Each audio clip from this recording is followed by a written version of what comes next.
Hi, I'm Debs, Woodcraft Folk's lead safeguarding officer. Welcome to this Introducing Safeguarding film, which will focus on the minimum requirements that all groups, camps and activities need to follow to keep children and young people safe at Woodcraft Folk. Throughout the film, I will also provide a basic introduction to adult screening, risk assessments, ratios and where you can find more detailed guidance on safeguarding, child protection and health and safety. At the end of the film, I will explain how you can raise child protection concerns within the organisation. As a youth organisation, Woodcraft Folk is committed to both the physical and emotional well-being of children and young people. Children and young people at Woodcraft Folk tell us this is a place where they feel safe, and we wish that to continue. To do this, we all need to play our part in managing risk. Safeguarding is the term used to describe all the preventative measures we take to safeguard children and young people.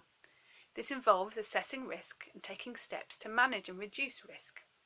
For example, some adults may pose a risk to young people.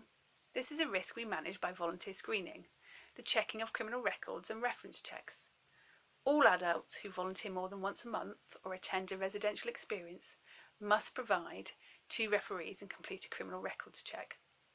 Individuals who volunteer less frequently or do not attend residentials can volunteer under the supervision of screened volunteers. The ongoing risk posed by adults is further managed by our group setting, avoiding one-to-one contact and volunteer training.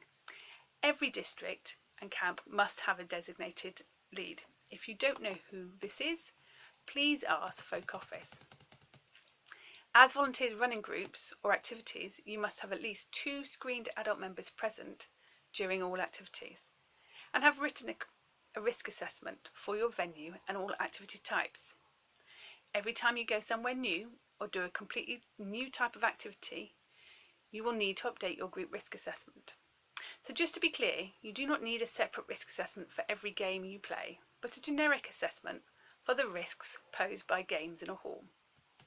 Risk assessments can be done with group members to support their learning and understanding of the risks, and they need to include all risks, including those posed by the planned activity or the tools or equipment you plan to use.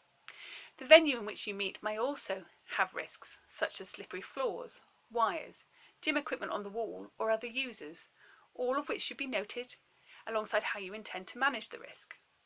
With the example of gym equipment on the walls, you can't remove the risk, but you can commit to reminding all members that they shouldn't climb on it and allocate an adult to supervise the area. It is equally important to risk assess the environment on camp and when meeting outdoors, such as traffic, mud, water, cliffs, etc. Risk assessments don't need to be rocket science, but they are a helpful planning process to explore risks and identify how those risks can be managed. Other risks to be explored are those associated to the individuals attending the group, such as medical conditions, peer-to-peer bullying, violence, and the more routine things such as signing in and signing out procedures and how you arrange for people to go home and travel to activities. Each setting is different, and as such the risks will be different. During the summer, we perceive the walk home from group night in the daylight as less risky than the same journey in the dark and the rain. Other risks to consider are those presented by the competency or experience of the leadership team. Don't try anything that you are not confident in doing. Test things in advance, bring in experts, or increase supervision levels. At a typical group night in a community hall, we would recommend at least 1 volunteer for every 3 wood chips, 1 volunteer for every 5 elfins, 1 volunteer for every 8 pioneers, and 1 volunteer for every 10 venturers. This is a recommendation, and ratios should change based on the needs of the individuals, the experience of the leaders, and the activities planned. As part of your risk assessment, you should agree the appropriate ratio for that activity.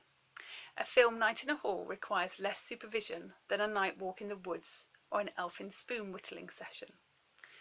Other risks to consider include emergencies such as fire, floods, evacuation plans, and members of the public, transport, maybe other room users, dogs, and all those possible risks associated to issues outside your immediate control, but those that you need to consider in your planning.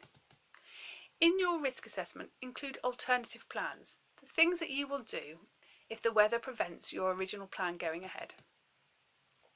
As well as risk assessments, volunteers running groups or activities must also maintain a register of who is there. This can be done on paper or online using Group. You must also collect health and medical information for all participants, adults and children. Again, this can be done on paper or online using Group. If you use paper, this must be kept securely and disposed of following our data protection and record keeping guidance. You must also have a first aid kit, and in your risk assessment, you should identify whether or not you require a first aider. For example, if you are not easily accessible by emergency services or are using tools or undertaking risky activities, a first aider will be essential. Record all accidents so lessons can be learned to prevent them happening again. We recommend that all groups develop a group agreement to involve all members in setting expectations and confirming how we should all treat each other. We also recommend that a group's programme is developed cooperatively with group members. This will help ensure the programme is age appropriate and engaging to group members. The group programme should then be shared in advance with all members, parents and carers. By sharing your programme in advance, you empower individuals to share any concerns or even help support the delivery of activities. On the Woodcraft Oak website, you will find a whole host of useful guidance on keeping everyone safe. The guidance has been developed by members and includes everything from fire and tool safety to managing night walks and responding to bullying behaviour. Please visit www.woodcraft.org.uk/safeguarding for more information. Another important part of safeguarding is making sure everyone knows how to raise a concern. As such, it is important that all members and their parents know the local safeguarding officer. Folk Office will send all volunteers the Pocket Guide to Safeguarding and the Safeguarding Policy, which is updated annually. Locally, every district should have a safeguarding plan, which describes the actions needed in your setting. The local safeguarding officer is responsible for arranging safeguarding training. We recommend working through the safeguarding scenarios on our website during your district and planning meetings. Other training is available free from your local safeguarding partnership and can be often completed online at your convenience. If you are concerned about the well-being of a child or the conduct of an adult, you are advised to speak to your local safeguarding officer. If you think someone is in immediate danger, please contact the police. Woodcraft Folk Safeguarding Team will support you and your local safeguarding officer in following procedures to raise concerns or seek additional support for a child at risk or in need of protection. If you can't get hold of your local safeguarding officer or you're not satisfied with their response, please email safeguarding@woodcraft.org.uk. If you want to know more about what to do if you are concerned about the well-being of a child or a young person, please watch our Recognising and Responding to Child Protection webinar, during which we explore the different types of child abuse, typical symptoms of abuse, and what happens when you make a referral to a child protection team. So just to summarise, screening of all adults who attend residentials or volunteer once a month is required, and that means 2 referees and a criminal records check. A minimum of 2 screened members must be present at all activities. Risk assessments are vital. Appropriate adult to child ratios are necessary to keep people safe and should be informed by the risk assessment process. Open communication about behaviour expectations, programme activities and who to contact if you have a concern are essential in ensuring safe practice. Training and review of practice to ensure lessons are learnt and children and people get the best possible Woodcraft Folk experience is also essential. As a volunteer, if you are ever concerned or need some help and support with safeguarding, please contact safeguarding@woodcraft.org.uk. We're in this together to make sure that children and young people have a positive experience during their Woodcraft Folk activities.